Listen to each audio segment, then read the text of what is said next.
Inshuti mukomeje guhitamo ibiganiro byacu turabasuhuje aho murerose kwisi tubaha ikaze kuri Rwanda Today Hope. Reka duhuze umurongo wacu na radio Ijwi rya Amerika maze tubagezeho amakuru y'Ijwi rya Amerika mukunda muri benshi ntimucikwe.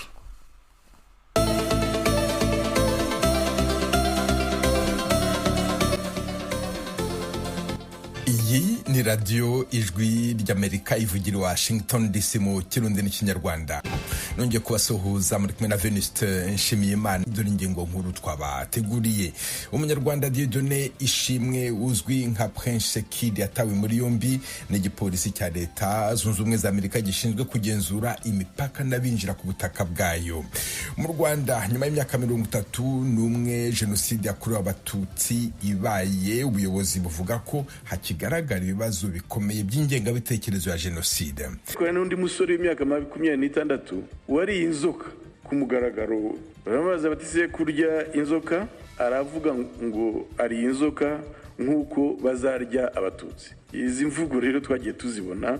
Senateur Jean-Pierre Dushingizemungu uri muri komisiyo y'imibereho myiza y'abaturage n'uburenganzira bwa muntu. Ijwi ry'Amerika yakoze iperereza ku nkuru ijyanye n'ingengabitekerezo ya jenoside mu rugo rw'abashakanye. Amakimbirane yabo yarashingiye mu kudahuza ingengabitekerezo bitewe n'ibintu twanyuzemo. Umwe ati nge nari iki, undi ati nari iki, bikazana umwuka mubi mu rugo.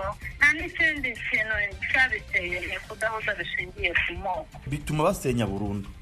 Barashenye ariko inkuru irambuye ya Eric Bagira ubusa mwumva ku byo burambuye mu kanya. Ikaze mu makuru y'iwanyu mu ntara.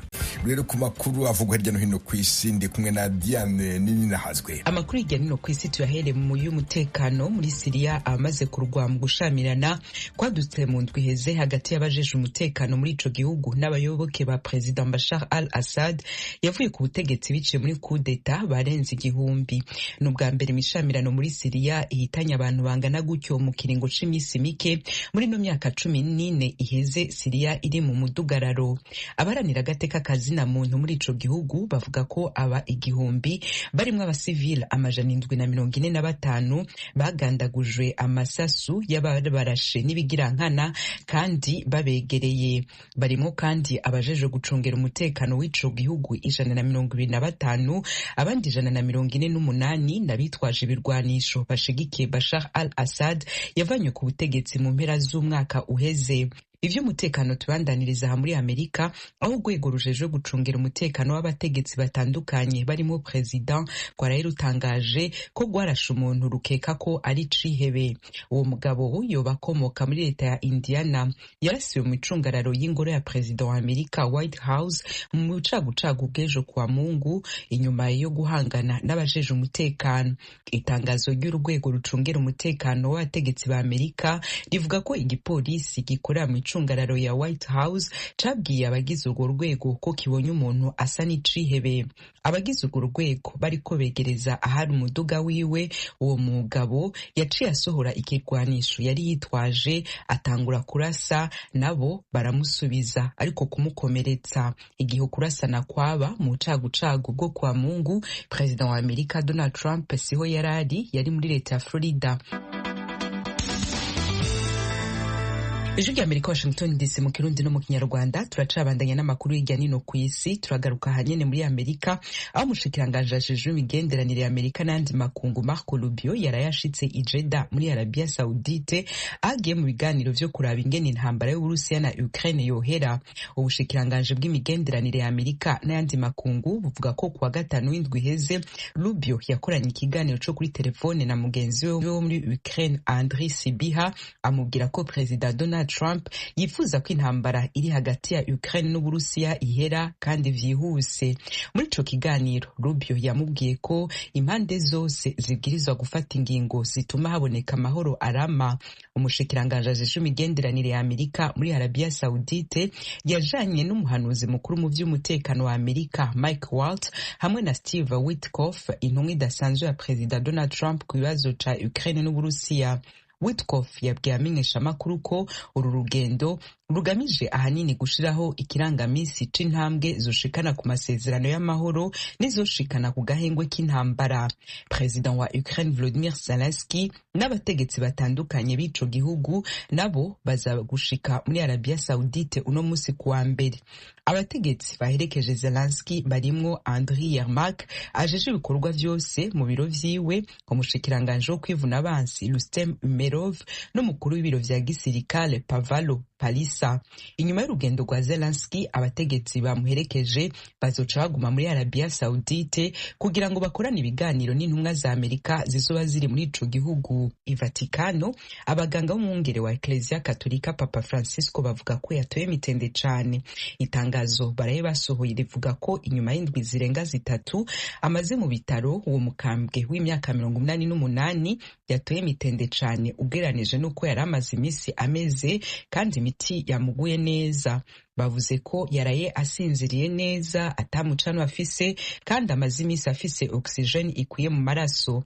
Itangazo ry'abo baganga rigira riti: ibi bitwereka ko umubiri wiwe uriko wakira neza imiti tumuha. Basiguye ko naho bishimiye intambwe yateye, bidasiguye ko atakibangamiwe. Kuva yinjiye ibitaro igenekerezo rya 14 z'ukwezi guheze kwa kabiri, n'ubwa mbere abaganga biwe bavuze ko umubiri wiwe uriko wakira neza imiti. Umwungere wa Ecclesia Papa Francisco agwaye ingwara y'umusonga ivanganye n'ubwandu bwonona ibihimba vya kirimwemu. Nabibabwiraga mu ngingo nkuru, igipolisi cya leta zunze ubumwe za Amerika gishinzwe kugenzura imipaka n'abinjira ku butaka bwayo ise cyatangaje ko cyataye muri yombi umunyarwanda Dieudonné Ishimwe uzwi nka Prince Kid. Nubwo igipolisi kivuga ko Ishimwe yinjiye ku butaka bwa Amerika mu buryo bukurikije amategeko, hari amategeko amwe amwemerera kuhaguma tubahirijwe. Diane nini nahazwe. IC ivuga ko yafatiye Dieudonné Ishimwe w'imyaka 38 muri leta ya Texas iri mu manuko bwa Amerika igenekerezo rya 3 z'uku kwezi kwa 3 nyene. Itangazo ry'ico gisata risigura ko Dieudonné Ishimwe yarondezwa kuko yatorotse ubutungane bw'u Rwanda. Ico gisata kivuga ko Ishimwe yatorotse kandi yari yararungikiwe umutahe wo kwitaba ubutungane bw'u Rwanda kubera icaha ico gisata gishira mu mugwi wo gufata ku nguvu. Josh Johnson atwara vy'imfata kibanza igisata ca polisi ijeje kugenzura imipaka ya Amerika n'abinjira ku butaka bwayo muri Texas. Muri iryo tangazo yagize ati: abanyamahanga bahunga ubutungane bw'ivyo bakoze bamenye ko tuzobafata, tuzokwama dukorana n'abajeje umutekano haba ku rwego rw'igihugu, amareta n'ibisagara kugira ngo dute muri yompi kandi twirukane ku butaka bwacu abashobora kubangamira umutekano w'igihugu cacu n'ikibano cacu. IC ivuga ko Ishimwe naho yinjiye ku butaka bwa Amerika biciye mu mategeko, hari amwe mu mategeko ya Amerika amwemerera kuhaguma yahonyanze. Itangazo ry'ico gipolisi risigura ko igisata c'inyamiramabi muri Amerika FBI mu mfunyapfunyo cagize uruhara mu ihagarikwa ryiwe. Ku bw'itangazo rya IC, ubutungane bw'u Rwanda bwasohoye umutahe umurondeza no kumuhagarika itariki ya 29 z'ukwezi kwa 10 ko mu 2024. Inzego z'ico gipolisi zavuze ko mu kurindira ko arungikwa mu Rwanda azoba aragumye mu minwe yaco. Dieudonné Ishimwe yamenyekanye cyane ku izina rya Prince Kid. Yavuye mu Rwanda inyuma y'igihe yamaze apfunzwe kubera abakobwa bari bamwitwariye bamwagiriza ihohotera rishingiye ku gitsina yoba yarabakoreye yihetse nyuma y'amahiganwa ya Nyampinga w'u Rwanda. Yahoze ari umuyobozi wa Rwanda Inspiration Backup, ikigo categura Miss Rwanda.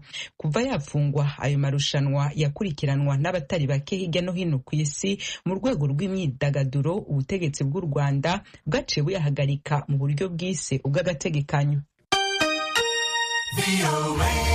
Mu Rwanda nyuma y'imyaka 31 jenoside yakorewe abatutsi ibaye, haracyagaragara ibibazo bikomeye by'ingengabitekerezo ya jenoside. Ibyo bikomeza kugira ingaruka ku bashakana badahuje ubwoko. Kigali, Eric Bagirugusa. Imibare itangwa n'inzego z'ubutegetsi mu Rwanda igaragaza ko ibipimo ku bumwe n'ubwiyunge bw'abanyarwanda byazamutse cyane. Nk'imibare iheruka yo mu mwaka wa 2020 ya Komisiyo y'Igihugu y'Ubumwe n'Ubwiyunge yagaragaje ko ubwiyunge buri kuri 94.2% 70%. Nk'uko bamwe mu bayobozi b'igihugu bagenda babitangaza, mu mibanire y'abanyarwanda hirya no hino bishobora gutanga indi sura ku bumwe n'ubwiyunge. Mu nama nyunguranabitekerezo ku miterere y'ingengabitekerezo mu karere harebwa ingamba zafatwa mu kuyikumira, abadepite n'abasenateri bagaragaje ko ingengabitekerezo ya jenoside igihari kandi yagira ingaruka mbi. Senateri Jean Pierre Dusingizemungu ubarizwa muri komisiyo y'imibereho myiza y'abaturage n'uburenganzira bwa muntu byagaragaje bimwe mu byo basanze mu turere 15 hirya no hino mu gihugu mu baturage bagera ku 3500 bahuye nabo. Ariko hari n'undi musore w'imyaka 26 wari inzoka ku mugaragaro, baramubaza bati se kurya inzoka, aravuga ngo ari inzoka nk'uko bazarya abatutsi. Izi mvugo rero twagiye tuzibona. Ku ruhande rwa Ijwi ry'Amerika yakoze inkuru y'iperereza ku ngingo ijyanye n'iyi ngengabitekerezo ya jenoside. Kuri ubu haraho bikigoranye ko badahuje ubwoko bashakana nk'umugabo n'umugore. Emmanuel Ndayisaba w'imyaka 48 atuye mu kagari ka Gitaraga mu murenge wa Masaka ku Kicukiro mu mujyi wa Kigali. Ndayisaba ni umunyamategeko w'umwuga wahoze mu barwanyi b'umutwe wa FDLR, aza gutahuka ku bushake muri 2003 asubizwa mu buzima busanzwe. Impapuro z'inkiko zigaragaza ko yari yarashakanye na Alphonsine Umutoni babyarana abana babiri. Kubera ikibazo cy'amoko ntibatindanye. Ndayisaba dutekerereje uko byamugendekeye na mbere yo gukora ubukwe. So the date tuyishyizeho hashira ukwezi nta communication iri hagati yanjye n'uwo twashakanye. Nibwo yaje arambwira ati anti wanjye Jennifer yanze ko tubana, ko yavuze ko nta bukwe buhari. Mubajije impamvu ambwira yuko bavuze yuko ubwoko bwabo badashingira umugabo wavuye muri FDLR, ko baperereje bagasanga tudahuje ubwoko, ko batashingira mu bahutu. Dukomeza gukora preparation z'ubukwe, umukobwa ansaba yuko tubana, dukora mariage civil, tujya no kwa padiri, dukora na reception, ariko dote ntago yabaye kubera ko inkwano barayanze. Ndayisaba avuga ko abavandimwe b'umugore we bari barashakanye bakomeje kumusopanyiriza bigera naho afashwe ajyanwa muri gereza nta dosiye, nyuma za gufungurwa mu ntangiriro z'uyu mwaka. Twinjiriwe mu nzu yita Indake, mu ruganiriro twahasanze intebe y'urubaho gusa, ibyumba byayo birera uretse icyumba Ndayisaba yashyizemo umufariso ahengekaho umusaya. Inyandiko y'umuhesha w'inkiko w'umwuga yakoze kwa Ndayisaba mu mpera z'ukwezi kwa kabiri uyu mwaka igaragaza ko yinjiye mu nzu nta bikoresho birimo.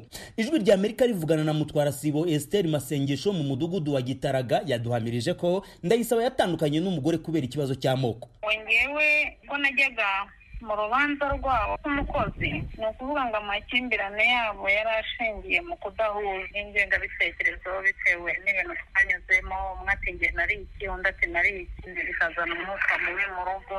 Nta n'ikindi kintu cyabiteye, ni kudahuza bishingiye ku moko, bituma basenya burundu. Barashenye ariko baba bavandimwe b'umugore wa Ndayisaba n'Umutoni bari barashakanye nitwabashije kubabona ngo bagire icyo batangaza. Ibyemezo by'inkiko byategetse ko Ndayisaba atandukana n'Umutoni bari barashakanye kuva mu 2020. Byanzuye ko badashobora kubana kubera ko nta rukundo rw'umuryango ruhari, bitewe nuko umugore yahoraga atuka umugabo we ko ari intera hamwe y'umuhutu. Mu kwezi kwa 2023 urukiko rw'ibanze rwa Gasabo rwategetse ko Umutoni ntandezo yemerewe kubera ko ari we wari warataye urugo. Umunyamategeko Ndayisaba avuga ko kuva yafungwa mu buryo yitubwa amaherere nta hantu na hamwe yemerwa kubona akazi, agakeka ko bigirwamo uruhare n'umuryango yari yarashatsemo badahuje ubwoko. Urugaga rw'abunganira abandi mu nkiko mu 2021 rwari rwaramuhagaritse mu gihe cy'imyaka 3 ku makosa y'imyitwarire. Avuga ko yarangije igihano ariko yangirwa kongera kuba umunyamategeko yujuje ibisabwa. Maître Moise Nkunda barashukuriye urugaga kavuga ko hari ibyo bashingiyeho banga ko yakomeza kunganira abandi mu nkiko. Akurikiranwaho icyaha cyo gukubita no gukomeretsa. Urukiko rw'ibanze rwa Gasabo rumuhamya icyaha, arajurira muri TGI barakonfirma, arangije arajurira muri haute cour bwa kabiri ntiyitaba, urubanza bararusiba. Bivuze ngo ubu afite icyemezo cy'urukiko nuba yaragomba gufungwa nk'umwaka umwe n'igice cyangwa 2 kitararangizwa. Ejo bundi adusabye kugaruka mu mwuga, tumusabye kuzana icyemezo kigaragaza yuko atigeze afungwa, aragenda azana icyemezo kitavugisha ukuri, kuko izo manza zose turazifite kandi iyo dosiye twarayikurikiranye mu buryo buhagije. Eric, twiwe discipline y'abavoka ubu ngubu ni principe, ntabwo ari ikibazo cyo kuvuga ko ari Ndayisaba cyangwa ari kanaka, ariko kugira ngo umuntu abe umuavoka agomba kuba ari inyangamugayo. Ntabwo rero wambwira ukuntu umuntu afata amushyira akamukubita akenda kumwica. Mu rugaga nta muntu n'umwe nabuze uburenganzira bwe, kuko tuzi icyo uburenganzira bw'abandi bivuze. Ndayisaba avuga ko yasabye kuba noteri wikorera Minisiteri y'Ubutabera ikamuhakanira umubwira ko yakatiwe n'inkiko. Gusa afite icyemezo yahawe n'urwego rw'ubushinjacyaha kizarangira mu kwezi kwa munani uyu mwaka kigaragaza ko atigeze akatirwa n'inkiko. Hari ibaruwa y'urukiko rukuru yo mu kwezi kwa 12 umwaka wa 2024 igaragaza ko Kashimpuruza yatewe ku icyemezo cyamufatiwe ikuweho. Iyo umubajije kuki atekereza ku ngingo y'ubumwe n'ubwiyunge bw'abanyarwanda, Ndayisaba gusubiza muri aya magambo: biragoye cyane kumva ko bavuga ko hari ubumwe n'ubwiyunge kandi mu muryango hakirimo icyo kintu cyo kuvuga ngo abahutu n'abatutsi ntibashyingirane. Ijwi rya Amerika ntiyabashije kubona ishusho rusange kuri iki kibazo cy'abadashobora gushyingiranwa bishingiye ku kudahuza ubwoko. Uretse ibyabaye kuri Ndayisaba n'uwo bari barashakanye, abandi birinda kugira icyo babivugaho mu ruhame. Hari uwatubwiye ko iyi nkumi n'umusore bakundana badahuje ubwoko imiryango itabishaka, bagira inama umwe muri bo ko yakwirinda gukora icyo bafata nko kuvanga imiryango. Mu minsi mike ishize nibwo Ijwi rya Amerika yabagejejeho ikibazo cy'abarokotse jenoside mu karere ka Muhanga bashakanye nabo badahuje ubwoko, bikarangira ubufasha bahabwaga buhagaze nk'uko babidutangarije. Bagira Ijwi rya Amerika i Kigali. Mukomeje kumva radio Ijwi rya Amerika ivugira Washington DC mu Kirundi n'Ikinyarwanda. Mu Burundi abakobwa n'abagore bize ibirebana n'ikoranabuhanga baravuga ko babashije kwiteza imbere. Bamwe muri bo bashinze amashyirahamwe bagakorera hamwe bahanga utunyarutso, application dufasha igihugu mu iterambere. Inkuru irambuye Thierry Vendayishimiye. Abatandukanye bavuganye n'Ijwi rya Amerika barimo bamwe mu bakenyezi n'abigeme bize ibyigwa by'ubuhinga bwa none mu gisata ca informatique, bafashe ya mbere mu gushinga amashirahamwe akora ibyo bize, bemeza ko imyuga yabo ibatunga kandi gateza imbere igihugu cabo. Bimwe mu bikorwa nabo bakenyezi n'abakobwa bashinze amashirahamwe akora iby'ubuhinga bwa none birimo ibijanye no gutanga amatangazo hifashishijwe ubuhinga bwa none, batiriwe barashika ku maradiyo ndetse no kuriha amafaranga bakoresheje ubuhinga. Aba barimo umukenyezi Joel Fides Gakuba, icegera c'urongo ishiramwe FIAD, ishiramwe ry'abakenyezi bize iby'ubuhinga. Umukenyezi yize ibyo bisata by'ubuhinga, twarashaka kuja hamwe ndashingishira hamwe ry'abakenyezi bari yadahuwa, usanga bitwo tuntu dushobora gufasha gusahiriza umuryango n'igihugu, ugasanga aho mu kibano babaye nabo nyene bariko barafasha. Ni uwo mwete no kumenya ico umuntu aba akeneye gushikako, ukaca bigusaba kwiyungunganya muri uwo mwanya umuntu aba afise. Madamu Joel asigura ko iby'ubuhinga bwa none bitaraba baminuje gusa. Avuga ko mu ishirahamwe bashinze abatagize amahirwe yo guheza amashuri baronse inyigisho z'ubuhinga bugezweho. Turi mu bisata bitandukanye, migambi cyane cyane usanga turiko turakora, usanga ariyo bajya abantu batashoboye guheza amashuri, kugira tubigishe imyuga ishobora kubafasha mu kibano aho babaye, kugira bashobore kuronka icyo bafashisha umuryango. Umwigeme Emekatia Igiraneza nawe ari muri iryo shirahamwe ry'abakenyezi bize ubuhinga bwa none. Ibyo akora birimo kuriha amafaranga hakoresheje ubuhinga. Kuri mikoro z'abakunzi bacu avuga ko bamaze gushika ku ntambwe ishimishije kuko banikorera imigambi hakoreshejwe imashini nyabwonko. Gukora amaproje, hariho application tumaze gukora yitwa AMS, Advertising Management System. Ni application, ni logiciel, application web. Emekatia avuga ko naho biruko hakiragahaze mu bakenyezi n'abigeme kuko batarajijuka neza mu kubyitabira. Akavuga ko hari abaciyumvira ko ari ibikorwa by'abagabo. Basanze ubwo buhinga abakenyezi n'abigeme barabutinya cyane, mengo babihebeye abagabo, mengo biraruhisha. Mugabo twashatse kubereka ko bishoboka kandi tubaha ko karyo ko kubyinjiramo nabo batera imbere. Twaganiriye kandi n'abakenyezi bamaze gusobanukirwa ko bashoboye bagashirwa mu bikorwa birimo kurangura amabanga y'igihugu. Bamwe muri abo batubwiye ko umukenyezi ashobora gukora ibyo bibaza ko atoshobora mu gihe bamushize mu mwanya ukwiriye, naho ngo niyo bishitse hakagira hatitara ko n'umugabo byo mushikira. Kuri mikoro z'abakunzi b'Ijwi rya Amerika, Emirase Bucumi arongoye ihuriro ry'abakenyezi mu Burundi avuga ko uyu mukenyezi yajejwe amabanga aheza akayatunganya neza.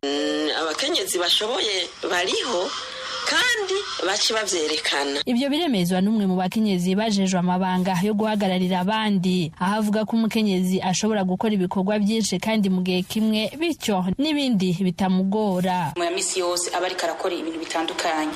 Rero iyo uri indongozi usanga mu bintu ukora ku munsi utegerezwa gukora ibikorwa bitandukanye. Rero iyo ushitse uri umukenyezi ubusanzwe uzi ko witunganya neza. Kuwa gatandatu igenekerezo rya 8 ku kwezi isi yose yarahimbaje umunsi mpuzamakungu wahariwe guteza imbere agateka k'umukenyezi. Agaruka kuri uyu munsi, umukenyezi Emerase Bucumi arongoye ihuriro ry'abakenyezi mu Burundi ahamagarira abagenzi we kwama bafashe uwo munsi nk'akaryo keza ko kwirimbura mu ntumbero yo kugendera mu murongo umukenyezi wo muri kino gihe akwiye kwama agenderako. Ni umunsi mukuru wo kwirimbura. Mbega umukenyezi apfuye he? Aho hambere byari bimeze gute? Mbega uyu munsi bimeze gute? Umukenyezi ageze he?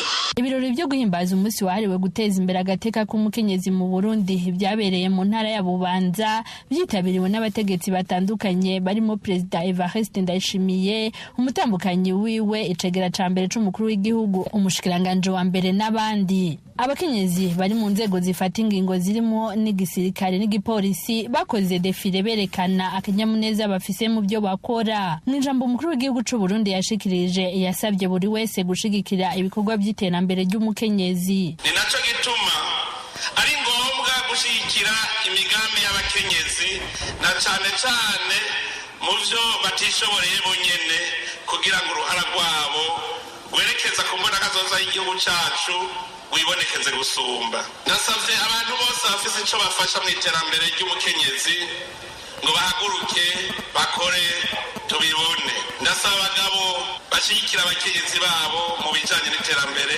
ntibababere intambamyi.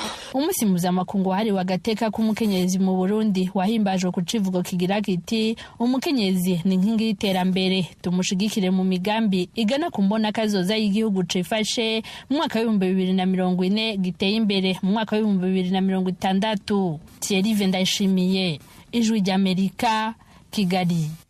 Mu rubuga bw'imikino duhere mu Burundi, irushanwa rya basketball ry'abakobwa rizatangira mu mpera z'iki cyumweru, rizitabirwa n'amakipe 8. Desire Tungimana. Imigwi 8 ni igiye kuzitabira ihiganwa ry'Uburundi rya basketball mu gisata c'abagore, mu gihe mu mwaka uheze yari 6. Iyo nayo ni Rumuri, Urunani, Young Sisters, Gazelle, Gladiators, Message Ngozi, Dinamo na Rezipo. Iryo higanwa rizotangura kwa 6 igenekerezo rya 15 ukwezi kwa 3. N'imigwi yiteguye bihagije mu kugura abakinyi barimwo nabo hanze y'u Burundi. Imigwi mishasha nka Dinamo na Rezipo ije gukomeza ihiganwa kuko no mu bagabo iyo migwi buri mwaka igwanira ibikombe. Dusenge Fiesta akinira umugwi wa Rezipo avuga ko yiteze ihiganwa rigoye. Yabwijwe rya Amerika uko bariko baritegura mu ntumbero yo gutwara igikombe. N'amaentraînement arangwa no kwitanga kw'abakinyi kw'abacoach, amaentraînement abarimwo inguvu nyinshi, arivyo binaduha icizere yuko mwino championnat tuzokwigenza neza, tuzogira resultat nziza. Harimwo kwitanga kwinshi mwino championnat kuri part y'abantu bariko baradushigikira, biriko biratumotiva, ego biriko bituma twumva twokora kugira ntituzobatenguhe. Na niyo nkuru Elsa yahoze mu mugwi wa Gazelle ubu akaba agiye gukinira Dinamo, amenyesha ko biteze akarusho haba mu gukina no mu mishahara. Kuba imigwi yongereye ni avantage kuri twebwe abakinyi kubera hadocaba amamatch menshi, plus amamatch menshi niko umuntu atera amenyera imikino, ugasanga arakomeye physiquement, techniquement, byose nyene ugasanga arevolewe nyene aradugije niveau yiwe ikaja hejuru. Equipe z'abahungu zirinze zizana z'abakobwa bacabishiramo uburyo. Rero hari abakinyi bagiye kuronka ama opportunité, usange barabaye nka bamedora twumva nyene birabaye nk'umwuga, irababeshejeho, baragize ico bashikako, baragize ico bakuramo muri iyo basket. Nadine Kamariza yakinye basketball bakaba ari mu ndongozi za Young Sisters, yiteze ihiganwa rikomeye akizera ko abakunzi b'ugo rukino baziyongera ku bibuga. Iyo imigwi y'abagabo ikomeye itanguye gushinga imigwi y'abakobwa, novuga ko vyerekana ko uguhangana kuri mu bagabo ushobora gutandukira mu bagore. Ivyo navyo bizotuma tubona inkino nziza cane kandi zibereye ijisho. Mu bagore tugiye gutera imbere kuko iyo imigwi ikomeye abafana baba benshi ku kibuga, bikanatuma novuga ababigeme bacu bitanga kurusha uko bahora. Twebwe abagore dufise umwizero ko natwe novuga ihiganwa ryacu ryaronse n'abarifata mu mugongo rigiye Ziratungimana, Kigali, Ijwi ry'Amerika. Ikipe ya Kigali Volleyball Club ni imwe mu makipe yagize uruhare rukomeye mu kuzamura urwego rw'umukino wa volleyball mu Rwanda. Gusa muri iyi minsi ubuhangange bwayo burimo gukendera, amateka yayo Jean Claude Munyandinda. Muri volleyball yo mu Rwanda iyo uvuze ikipe yitwa Kigali Volleyball Club KVC abenshi barakangarana. Abakangarana kurushaho ariko ni abakunzi b'amakipe yahoraga ahanganye n'iyi kipe yitirirwa umujyi wa Kigali kuko KVC yari yarahindutse akasongo yihwa mu myaka nyuma ya Jenoside yakorewe Abatutsi mu Rwanda kugeza mu ntangiriro y'imyaka ya za 2000. Nk'uko tumaze kubimenyera muri izi gahunda zo kuvuga ku mateka y'amakipe yanditse izina, twifashisha abagize uruhare mu bwamamare bwayo. Mbese Kigali Volleyball Club KVC yavutse ite? Igisubizo turagihabwa n'umwe mu banyabigwi bayo Alphonse Bayingana uri mu bayifashije kubaka igitinyiro. Twibuke ko uyu Bayingana aherutse kutuganirira no ku ikipe ya volleyball y'ishuri ryisumbuye rya Groupe Scolaire y'Ibutare yakiniye akanayibera kapiteni. KVC twayishinze muri 1994 mu kwezi kwa 8. Twatangiye gukina volleyball nyuma ya Jenoside, ari abasivile bari bari Kigali bamaze kurokoka, ari n'abasirikare mu babohoje igihugu. Dukina twembi na n'intwari y'abakanadiye. Tumaze gukina nibwo twavuze ariko ko dukoze ikipe imwe turabakinyi benshi mureke dukora abiri. Abasivile tujya ukwacu, abasirikare baguma ukwabo. Abasivile tugiye ukwacu nibwo twicaye turavuga ngo reka dushake iki uko twita ikipe. Ikipe yari igizwe rero n'abantu bakinaga mu makipe atandukanye, bavuye muri za université, bavuye muri groupe, abavuye mu makipe y'abasivile yari Kigali ahangaha, nk'ikipe ya Beneri, ikipe ya Militansco na Electrogaz. Ababashe kurokoka bose b'abasivile bakora KVC. Kigali Volleyball Club itangira 94 mu kwezi kwa 8. Hagati y'umwaka w'1994 n'umwaka w'2004 ikipe ya Kigali Volleyball Club yabayeho mu buzima bw'intsinzi n'ibikombe ku buryo nyuma y'imikino yayo ababaga batakurikiye uko yagenze babaga barimo kubaza ngo ese byarangiye KVC itsinze amaseti 3 kuri angahe. Hari n'ahantu twageze twajya gukina nk'Ibutare cyangwa hanze ya Kigali, wagaruka Kigali umuntu akaza kubaza ngo ni kuri angahe, kuko muri volleyball iyo utsinze ugira amaseti 3. Twamaze ikindi cyane bakubaza ngo ni kuri angahe, bakubaza ngo ese watsinda 3 ku busa cyangwa kuri bo cyangwa kuri abiri. Sinzi bari baziniye yande, igisigaye no kumenya ngo ni ku maseti angahe. Ikipe ya KVC mu gihe yari ihagaze neza mu kibuga yari ifite abafana benshi baruta kure abakunzi bamwe mu makipe y'umupira w'amaguru mu cyiciro cya mbere mu Rwanda. Urutonde rw'abakinnyi bakomeye banyuze muri Kigali Volleyball Club ni rurerure cyane. Gusa mu mazina yaranze amateka y'iyi kipe ntabwo waburamo Alexis Mbaraga, Alphonse Bayingana, Alexis Rurisa, Emmanuel Muyombano, Cassius Isibo, Savio Salama, Boneste Haririmana, Theophile Minani, Jean-Luc Ndayikengurukiye, Emmanuel Bagaragaza, Jean de Dieu Masumbuko, Pierre Marshal Kwizera, Yakani Lawrence, Christophe Mukunzi, Eric Nsabimana, Benjamin Kangabo n'abandi. Ese ibanga ry'intsinzi ya buri gihe mu ikipe ya KVC ryari irihe? Twumve uwabaye umutoza wayo igihe kirekire Jean-Marie Nsengiyumva. Urebye ibanga ryari rikomeye twari dufite nuko ibyacu byari nk'ikintu cy'umuryango cyane, famiye, abantu bakundana cyane ku buryo mwajya no mu kibuga rwa rukundo mwarujyana mu ishyaka ugasanga mwese muhuriza ahantu hamwe. Urumva twahurizaga mu cyaka ko n'abantu bari baziranye babanye igihe kirekire, nta gihembo cyabaga, ntaki motivation nyine yabaga irimo byabaga gutsinda, nta kindi ugamije. Utsindwa motivation yindi ituma abantu bashaka iyo ntsinzi. Urwo rukundo rwaranze abanyamuryango ba KVC nirwo rwakomeje guherekeza iyi kipe kugeza mu mwaka wa 2005 ubwo yatangiraga gusubira inyuma kwera ibibazo bya mikoro. Kugeza na n'ubu umuryango wa Kigali Volleyball Club uracyashima ubwitange bw'abayiyoboye barimo Epa Ngendahimana na Stanislas Ruhinja ndetse n'abafana bayo bamagara ntunsige babaga bayobowe na Claude Kwizera wabaye icyamamare mu mukino wo gusiganwa mu mamodoka. Jean Claude Munyandinda, Ijwi ry'Amerika i Kigali.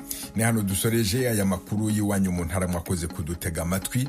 Dukomeje kandi gahunda yo gusigasira umuco karande n'ururimi gakondo, dore umugani uyu munsi: amagambo atagira mukuru arumba ari indaro. Umunsi mwiza, mwari kumwe na Venuste Nshimiyimana.